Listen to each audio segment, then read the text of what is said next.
hartlike goeienaand aan die elkeen, baie welkom hier by die bidhuur vanaand. Ek glo en vertrou dat die elkeen 'n geseënde week sover het en dat Jesus se genade en liefde u deur hierdie week gedra het al sover.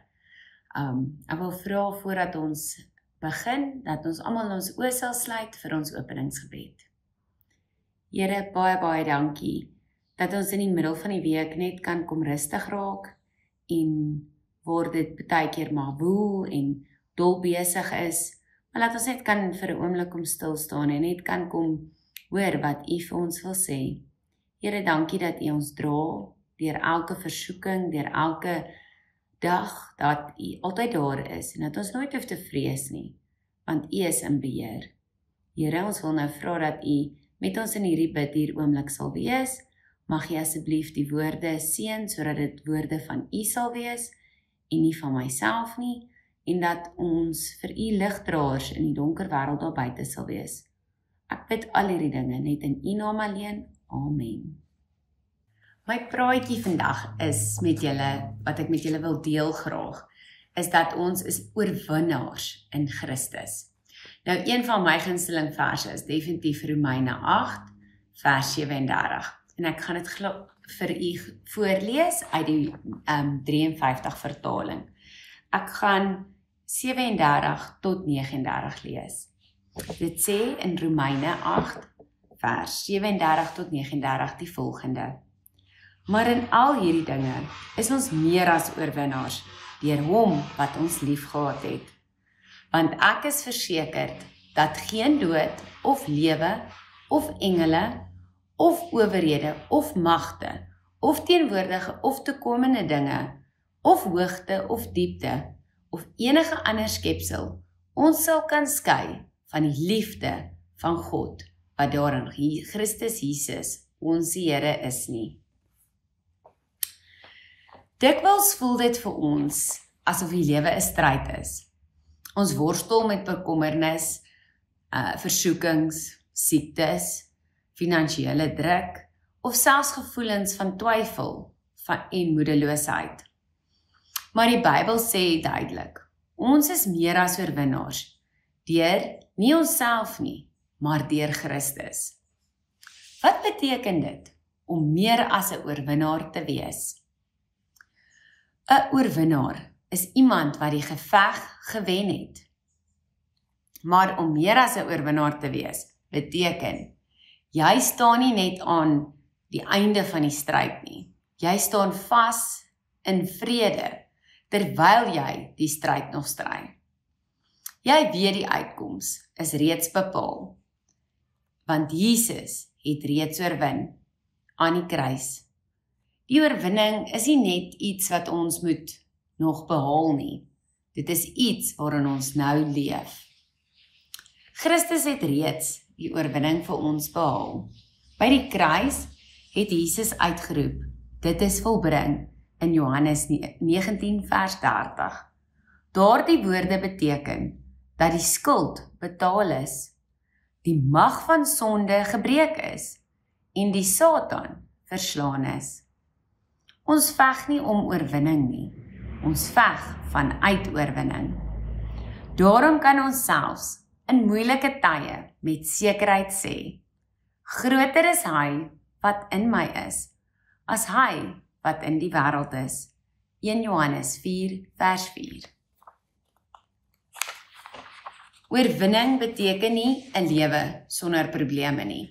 Selfs Paulus, Dawid en Job het trane gestort, pyn ervaar en vrae gehad. Maar hulle het nooit in hulle geloof getwyfel of dit laat vaar nie. Ons oorwinning lê daarin dat ons nooit val nie.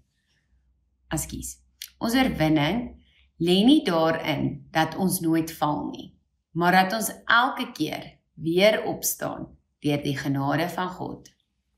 Wanneer jy struikel, onthou, Christus se genade is genoeg.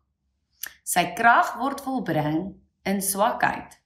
Jy kan weer begin, want jy is sy kind. Hoe leef ek prakties in oorwinning? Daar is 4 aspekte wat ek graag met julle wil deel. Die eerste een is deur geloof. Vertrou dat God groter is as enige storm in jou lewe. 2 Korintiërs 5 vers 7 sê vir ons, ons wandel deur geloof, nie deur aanskouing nie.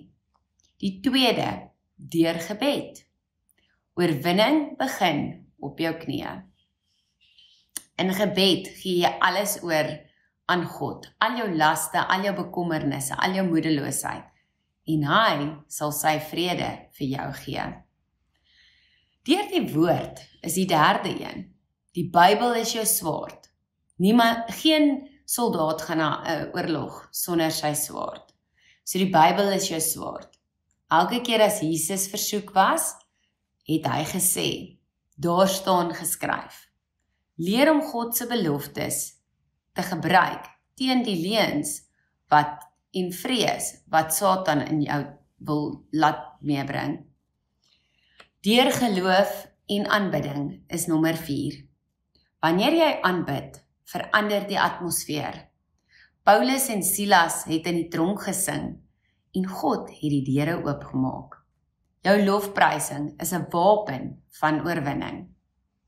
Die belofte van oorwinning, Johannes 16 vers 33. In die wêreld sal jy verdrukking hê, maar hou goeie moed. Ek het die wêreld oorwin, sê Jesus. Christus se oorwinning beteken vir ons die volgende. Sonde het nie meer mag oor ons nie. 'n vrees hoef nie in ons gedagtes te beheer nie. En dood is nie die einde nie, maar die begin van die ewige lewe. As jy vanaand moeg is, ontmoedig of voel jy het die stryd verloor, onthou, die oorwinning behoort aan die Here. Hy roep jou nie om sterk te wees op jou eie nie, maar om op hom te vertrou, want in hom is jy reeds 'n oorwinnaar. Ek gaan vra dat ons oë sal sluit vir die slotgebed. Here Jesus, dankie dat U aan die kruis die oorwinning behaal het. Help my om elke dag in daardie oorwinning te wandel. Wanneer ons swak voel, herinner ons dat U krag in ons werk. Laat U vrede en geloof ons vul, sodat ons met blydskap kan getuig. Ons is meer as oorwinnaars in Christus. Ons bid dit net in U naam alleen. Amen. Mag jy elkeen 'n geseënde week verder hê. En onthou, jy is meer as oorwinnaar deur Jesus Christus wat jou die krag gee.